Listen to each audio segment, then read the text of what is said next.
Welcome to A1 TV Telugu news. నేను భువన. Details చూద్దాం. అనకాపల్లి జిల్లా నర్సీపట్నంలో దసరా ఉత్సవాల్లో పాల్గొన్నారు స్పీకర్ అయ్యన్న పాత్రుడు.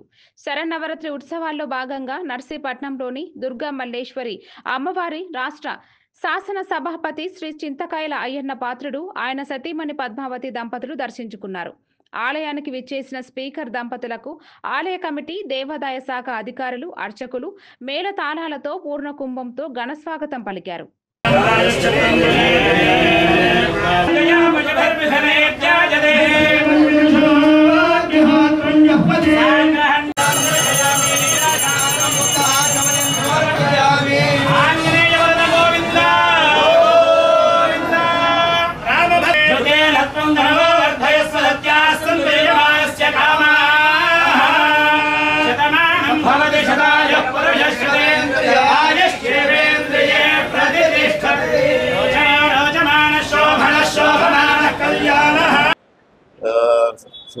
మన షిరిడి సాయిబాబా గుడి కానివ్వండి, మైడమ్మ గుడి కానివ్వండి, ఏదైనా నేను 5 గుళ్ళు శంకుస్థాపన చేశాను నా చేతి మీదుగా.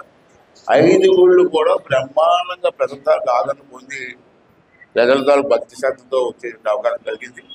ఆ అదృష్టం భగవంతుడు నాకు ఇచ్చాడు, అమ్మవారి దేవుళ్ళు అని చెప్పి నేను భావిస్తూ ఉంటాను. ఇటువంటి మంచి కార్యక్రమాలు చేస్తున్నటువంటి కమిటీ వారికి, ప్రభుత్వం వారికి అందరికీ కూడా, వాళ్ళ పూజారులు కూడా నేను చూస్తున్నాను. ఏ పూజారి అయినా సరే గుడిలో మంచి పూజారిని పెట్టే గుడికి డబ్బులు వస్తుంది. మరి దుర్గమ్మ అదృష్టం, మా మాధవశ్వరంగా మంచి పూజారి దొరికింది ఇక్కడ మనకి. భక్తి శ్రద్ధతో చేస్తున్నారు. వారికి కూడా మీ అందరి తరఫున వారికి కూడా ధన్యవాదాలు తెలుపుతూ, ఇలాగే మనం ఉన్నా లేకపోయినా ఎండాల భక్తితో మనం